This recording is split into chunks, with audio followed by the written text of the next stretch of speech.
computer is not interacting with my microphone, and because of that, sound on this is horrible. And so if anyone's watching, or if anyone watches later, I'm so sorry. You can hear me and Brother Mike at the same level, and it just sounds bad. But we will be fixing that this week. Per request. Let's see if I can do this. Jesse, Bob, Brian. Okay, and there is Bob had fallen. He's in Shands. He's a little over a week ago.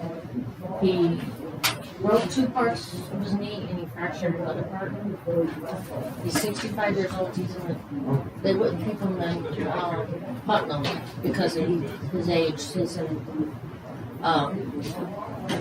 keep him for. Okay. And his wife's a niece. She's learning how to do everything for herself. Okay. Yeah, one of my older cousins is in the hospital with COVID on the respirator. Wow. He's lost. Okay. Okay. Kristen? Well, Lisa? Lisa, and then I also got Isaac a big boy bed, so a toddler bed. Oh, That transition. this is a fun time. It is a fun time. See, the disadvantage or advantage to the big boy bed or big girl bed in my house was they can get in it. The bad thing about it is they can get out of it. That was my. We're still in a crib. Huh? We're still in a crib. Is he? Oh yeah. Yeah, he hasn't figured out how he can get out of it. Oh yeah. Oh, really? Yeah, they didn't never try to get out of the crib. Oh, Amaya was. I mean, yeah. You needed to put a cage over the top, but then she would just bend the bars and get out of it. She wanted out when she wanted out. For a long time, that was a big struggle. My heart breaks for her. She has a hard time getting herself to go to sleep, so she would always come back out or yell for us or whatever. Need an invisible fence. Yeah, with a little shocker. Yeah, once it passed the threshold. We joked about that. Yep. All right, Henry. I just physical endurance to hold up to the projects I've got ahead. Help my kids out.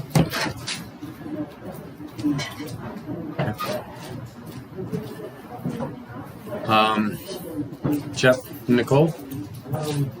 For us, we're making some changes in our lifestyle at home. In the sense of just more God honoring, just more patience, more just valuing the time that we have, together. So pray for us for that. There's a lot of stuff right now going on in our job and all that. Some good changes and some just dramatics that can't deal with it some days. Okay. 10-4. Carrie? Just ended school year stuff. Yeah. Daughter's graduating. Woo! Holy smokes. I still remember seeing her the day she was born, the hour she was born. Yep. Wow. Just, yeah. Yeah. I still remember seeing Eli the day he was born. Oh. Tom? Just continue prayer for the Pace family. I think Yeah. Yeah.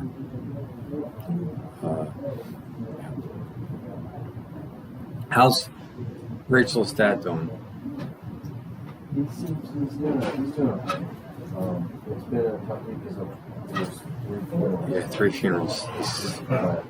Back to back to back. It's just, ugh. Yeah, prayer for Okay. Yeah, that's rough. Okay. Funerals are usually less fun than weddings. It's been rough.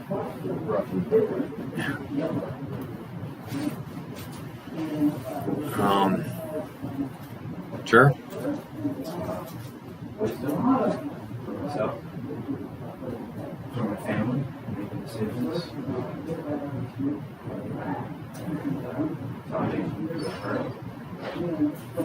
Yeah.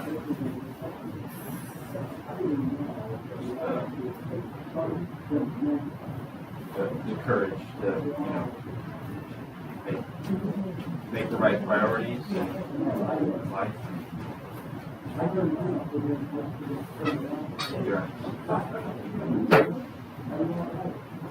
Yeah.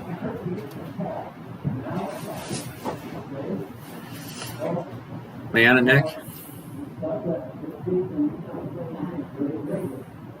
Similar to Harry finishing high school. Oh, yeah? Oh, yeah. Yeah. She's like, patience for Patience for with the kids, patience for him with the Nick, I'm sorry, buddy. It's rough life. Yeah. I understand. Yep. All right. Well, let's go to God in prayer. Heavenly Father, I thank you that we can come to you and put prayer requests in your hands, and ones that we have no idea what to do with. Like Jesse, I have no idea what to even pray. But God, Brianna and Bob with their physical ailments, and Lisa and her physical ailments, I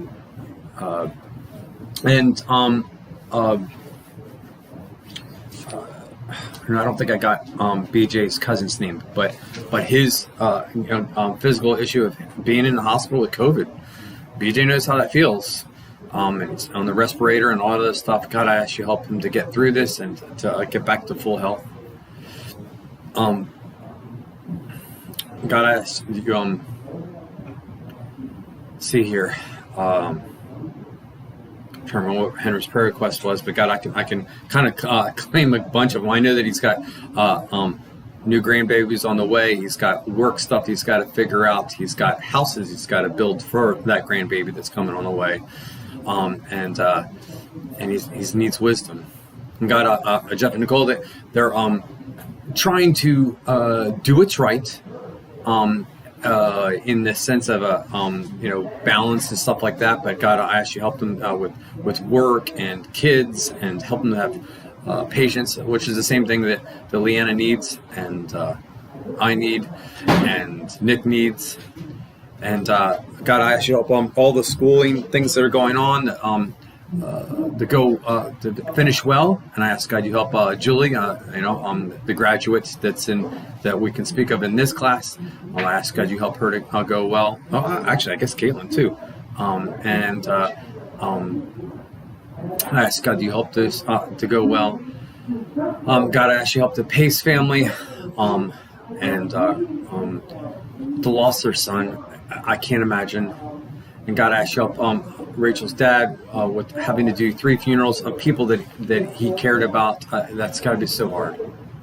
God, I ask you help Jeremy to have wisdom and courage in life and family. And I ask God you help his daughter to come to know you at a very early age, and that she will be a godly woman.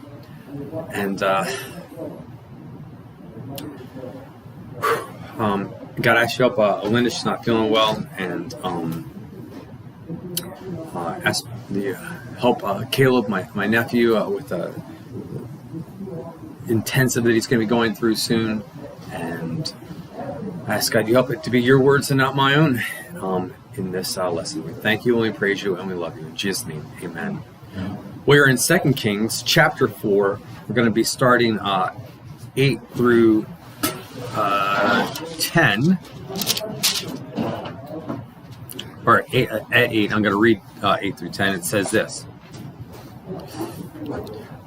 Now it happened one day that Elisha went to Shunem, which was a and there was a notable woman, and she persuaded him to come eat some food. So it was, as often as he passed by, he would turn in there and eat some food. And she said to her husband, "Look now, I know that this is a holy man of God who passes by us regularly. Please, let us make a small upper room on the wall, and let us put a bed for him there, and a table, and a chair, and a lampstand. And so it will be, whenever he comes to us, he can turn in there."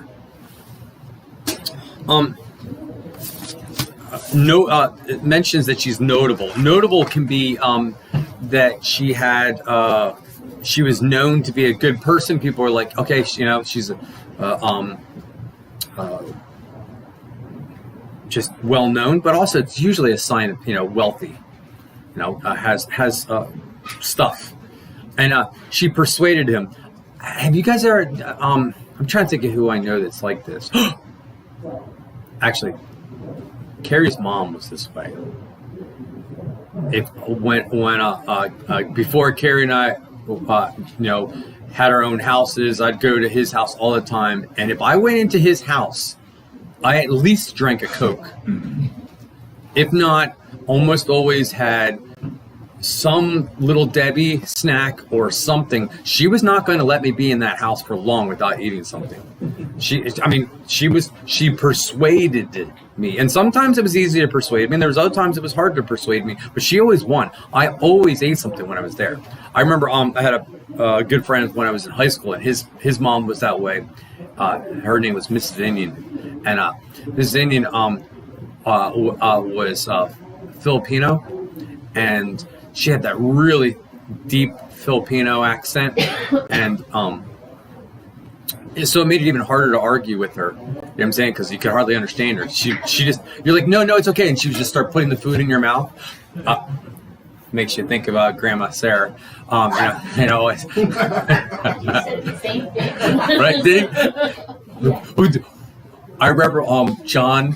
All right, I gotta tell you a funny story. Because Grandma Sarah will always do it. Like if she makes something new, she would always be like, John, come. And she put the food right in his mouth, and John always is like, someday I need revenge. And so finally, when he became a fireman, because firemen, they don't do anything except sit around and cook. So he learned how to cook. So he's right there. And one day he cooked something. He was so excited because he was going to be able to do it to his grandmother. He's like, Grandma, try this. And before she could say anything, he started putting food in her mouth. He was like, it was the greatest thing, Greg. All right, all that being sweet.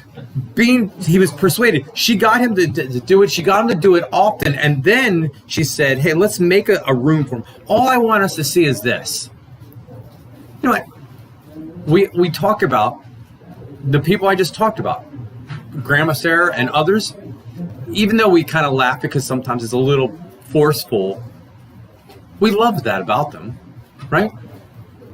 This is not a bad attribute at all. This is something that we like about them. I've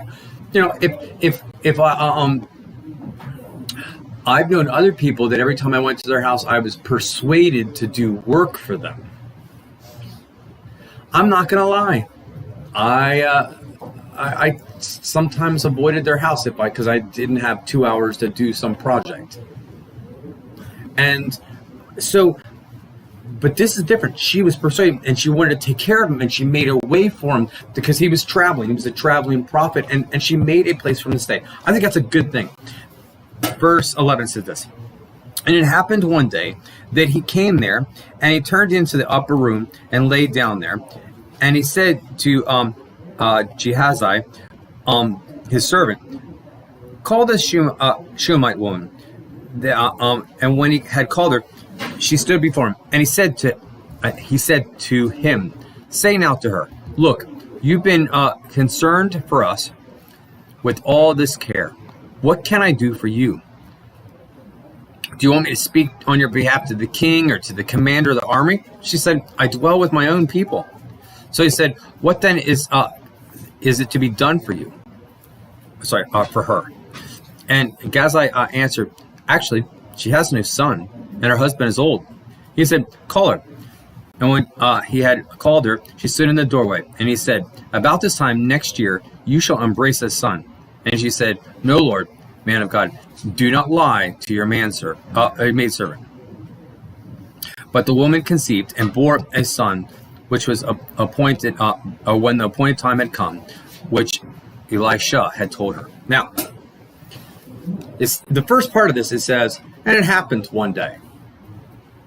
I noticed something just recently. No, not recently, but in the last 10 years, I noticed something. When you watch movies, and you can do this also with video games. Carrie will tell you this. If you're playing a video game or watching a movie, if you see something, it's almost always there's a reason for it. You know what I'm saying? If the person says, "Oh, I like this tea," in the movie, there's usually that's going to be in the plot. You know what I'm saying? If something happens, there's a reason for it happening, because it's part of everything that is brought to your attention is part of the plot. Now, my point on that is nothing just happens. There's a plot, and the plot giver is God, not the director of a movie, but God is kind of like the director of the movie of our life. That's why Carrie, help me out. What's that movie? Truman Show. Carrie said that when he watched that movie, it kind of made him go, "Oh, I understand the sovereignty of God now," because it was like the director had control of everything around the guy, and the guy's like, "Well, he doesn't have the control of the sun." "Oh, yes, he did." "Not the rain." "Oh, yes, he did." It was, and so. The character's name is Christoph, too. Yeah, there was all kinds of. Yeah, but I think that it was definitely a picture. So all this, he says, "Hey, look, we notice that you have concern for us." I remember someone talking to me and said that that's a thing called social equity. And social equity is if you invest in others, sooner or later, someone's going to invest in you in some way. We should not do it for that reason. I'm not going to be nice to Tom just because I'm hoping that someday Tom's going to be nice to me. Rephrase. I shouldn't do that. But the truth of the matter is the reason why I'm nice to Tom is because I'm hoping the pothole will be filled or something. No, I'm just kidding. But I'm sure there's some people that are nice to you for that reason, right, Tom? Probably. Not me. Because to be honest with you, you were my friend before I found out that you could solve problems like that. But we're nice to people, and it can benefit us. And you know what? I think that's a good. I'm not saying it should be your motivator, but the reality of it is nice to know.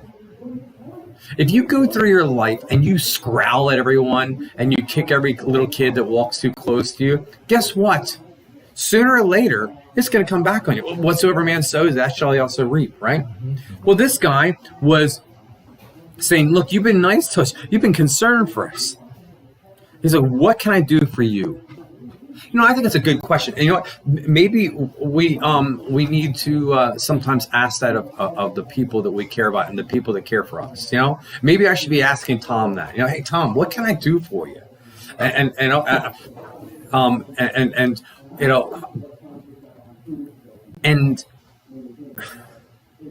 also it's harder.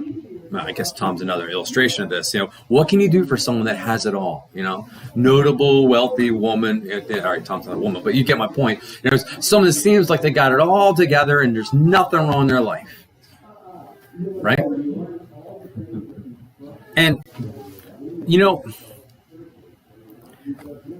I'll use Tom as an illustration. Actually, I remember when I first got to know him and Rachel, and I knew them at church, and I was like, wow.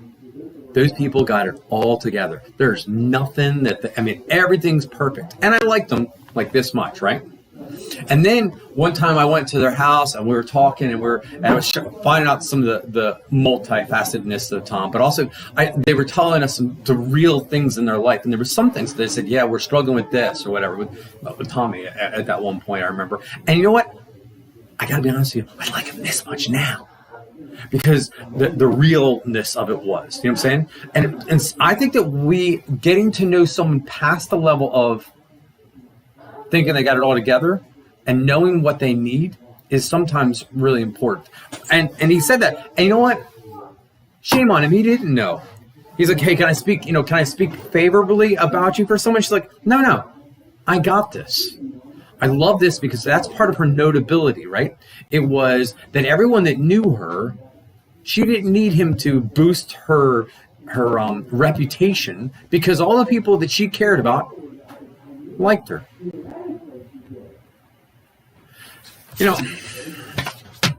I'm not a person that's all about what people think about me, obviously, because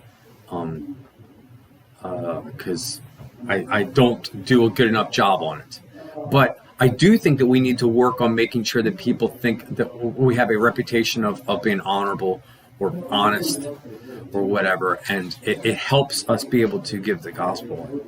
And he had no idea, but the other guy said, his servant says, actually, I know what she doesn't have. She doesn't have it all. She doesn't have a son. You know what I want to get on this? And seeing Jeremy there with holding his daughter. Children are a blessing. You talk to Leanna and you may forget that because she's like, oh, give me patience. But the truth of the matter is, if we're honest about all the aspects of having kids, they are a blessing, right? And there's times they try us, right? I'm not going to lie. But they are a blessing. They are such a blessing. Really? I'm so excited about that. That's good because I often think, once I get to like Julie's age and graduate, then they're not going to be as much fun after that. But I don't know. I've seen, John seems to have fun with Eli still, and so we'll see how things go with Carrie and Julie there, and Tom and Tommy. I mean, but there's times it's like, whoa. I guess I could ask Henry. I mean, Henry's got lots of them that have graduated, and I think he enjoys grandkids too. So that sounds like fun. But I mean, I think right now, can I be honest with you? I think that the world today is trying to tell people that kids are not a blessing, and I think that is one of the many lies that the world is trying to push on us. And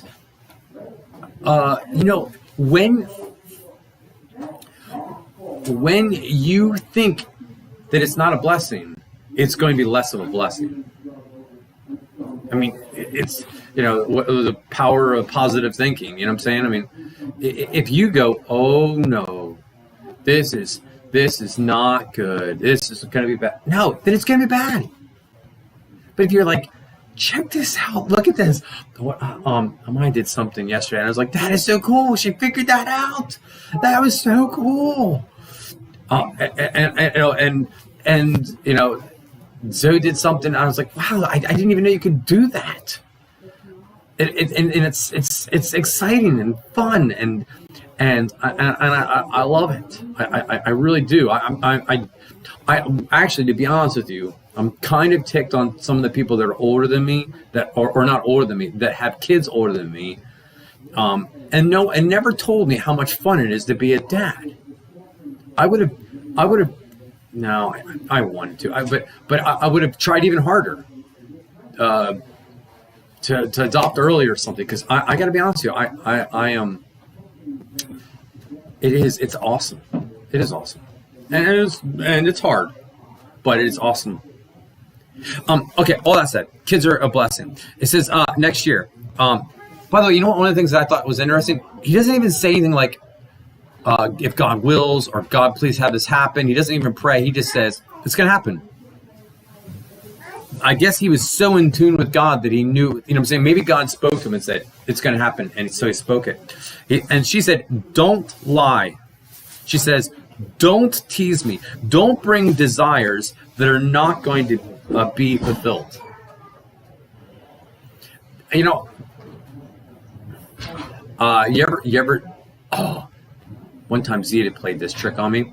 She had like this plate of donuts, and at least 2 or 3 of them looked really good. And she's like, you want one, Greg? I'm like, yes. I grabbed the donut, and as I'm bringing it to my mouth, I realized it's plastic. That's wrong. That's wrong. I wanted to set her whole house on fire. I didn't. Somebody already did that years ago, I think. Oh, did they really? But Yeah. yeah. Well, you know, they had the previous husband, Oh yeah. you know. Yeah, I guess I should have said that. So yeah, you know, we don't like being teased. And she's like, "Don't tease me." But he wasn't teasing because it happened. And God can do even what is impossible or hard. And so here is the end of the story.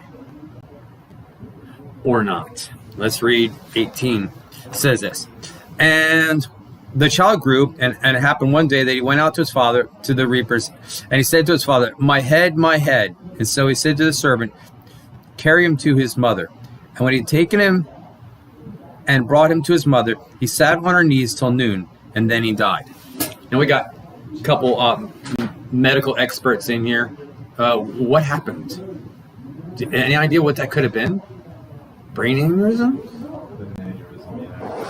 I mean, good, it's coming. No, yeah, sometimes that happens with like brain bleeds, where it's the worst headache of their life. You know, and then progressively they just start to lose function. Yeah, That's what it sounds. yeah.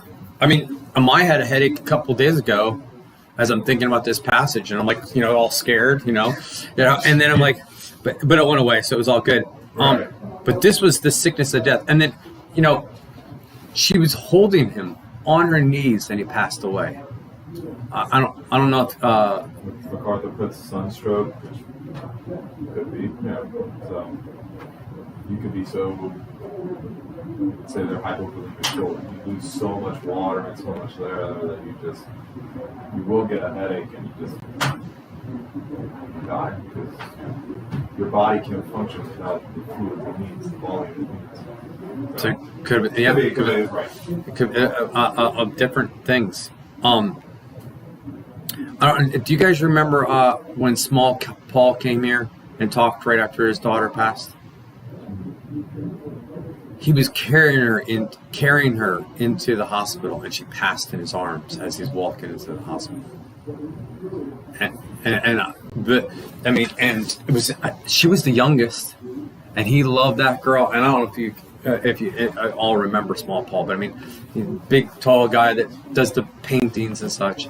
And the letter he sent us. See if I can't even. I have a hard time even saying these words. I remember the beginning of the letter said, "Reaping in tears," because he was continuing to serve God and tell people about Jesus, even though his daughter had passed away. Yeah, but can you imagine that devastation? Oh, can I ask a question? Can I maybe get a raise of hands on this one? Especially because everyone's parents. Yep. Okay, great. People that say that they're a parent and they celebrate Mother's Day, but all they have is a pet. Yeah, exactly. I'm not okay. And here's the reason why I say no. That's not Mother's Day. Here's why. Because I've had dogs die, and I was sad for a day. But if one of my daughters dies, I'm going to be devastated, and it's going to alter my life.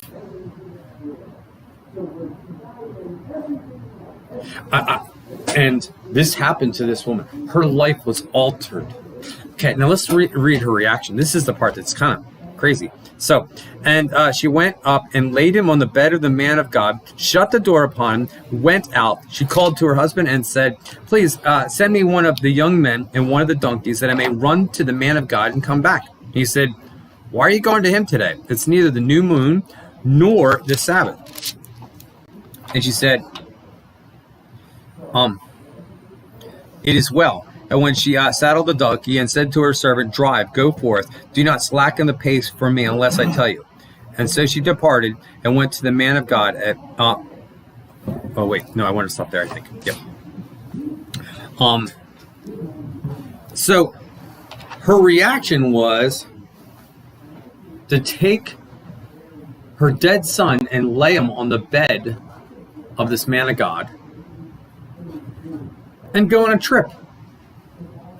I mean, I know it's not just a trip, but I don't understand. I mean, what was she thinking was possible? Was she going there? Because in some ways, I think this is what happened. Was she going there to tell the man of God, I told you, don't tease me? Was she going there to tell him, I told you so? Was she going there hoping that he would heal her son who was dead?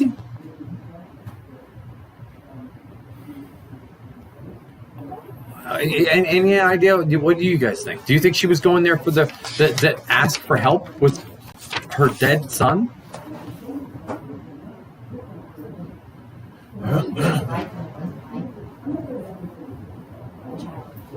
Yeah. Maybe desperateness because the love of the child will make you go even past thinking about possible and impossible. Yeah, Henry. There's a passage where Israel is at war and they're burying somebody, and they had to throw the body in and run because the enemy was coming. And the body went down and touched one of these prophets. It was either Elijah or Elisha, I think. Yeah. And it came back to life just from touching them. Remember that? Yep. And I'm wondering if that's something to do with why she placed them on the same bed. Is there some essence of life in, I mean, stuff that we don't understand? Well, I think there may be the fact that there was such a strong connection with God. And her husband's like, well, look, it's not a new moon. It's not a Sabbath. What are you doing? This is not a time for this. And then and she goes and says, don't slow down for my sake. I'm willing to go through discomfort to do this. I'm sure I've told this story, but it doesn't matter because it's one of my favorites. When I was a kid, I was on the monkey bars at some playground, and the monkey bars went past the ladder, and I kept on going, and I got past the ladder, and I didn't know how to do reverse. I was quite young and quite small, and my mom runs over, and she's got her hands up as high as she can go, and she can't touch my feet. So I'm pretty high up, and my mom says, just let go, and I knocked her down, and there goes her NBA, career, but there was discomfort for the sake of her child. I would go through discomfort for the sake of my children, in a heartbeat. But still, she's going through it. But at the same time, I don't even understand, because how would she know that there was a possibility? But she was driven to it. Maybe she's taking that chance. Like, Lord, you gave me this child, like, here. Lord, I got nothing else. I got nothing else. Come on. Well, he was a miracle coming. She was probably past her time of having children. Yeah. When that's a valid point. It's sometimes what forces us to faith is there's nothing else we could do. Right. Yeah. Which I think sometimes that's one of the reasons why we're in such a danger in the United States, is because we all look like how the Stroms looked at first when I got to know them. That like everything looks perfect. You know what I'm saying? Because our lives are easier than other times of history. And it looks like we can take care of the problems we have. But the truth of the matter is, we're missing how much faith we need, because we're missing how scary we are in life. We have no, you ever watch TV shows or movies or whatever, like the spy movies, and they always make comments like, you have no idea how many times we've saved this country from nuclear war or whatever, and I think there's some truth to that. We have no idea. We could have, they could have stopped thousands of terrorist attacks on Windsor. And you never know. That would not be smart. Terrorists, don't attack Windsor. You'll get shot. But at the same time, there, whatever it is, there's bad things that could and have been stopped, and we have no idea how much faith we should be having because of things that could be happening. Or they could have thrown a few elections too. Well, yeah, So those are the bad things that did happen. Craig, But there seems to be just you can call it arrogance, but I call it boldness on the mother. Yes. To Lord, like, do something. What I was reading today in it's Psalm 69 where it talks about Lord, answer me in my prayers. Like the psalmist is saying there, I need an answer. Lord, I'm pressing it. I need you. And this is the same type of desperation / boldness. Some people would say arrogance, but I mean, I think it's more grasping to God. Like I have to have you, Lord. And you'll see things happen more often that way too. Right. Like when your whole soul is poured out, you know. Whatever the cost. For this lady, it was whatever the cost. Like I'm giving it to you. I remember do something. one time saying to someone that when I pray for something, I sometimes see it happen. You know, I see God answer my prayers. But the prayers that I pray and weep seem to get answered more often. And I don't, boy, makes it sound like I'm going to try to be like Brother Rick. I don't weep enough.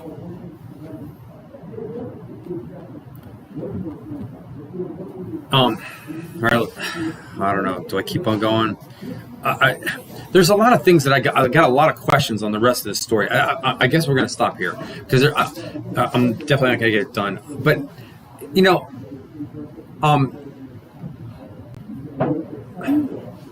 Jeremy's praying for the salvation of his daughter already. Good prayer request. Great prayer request.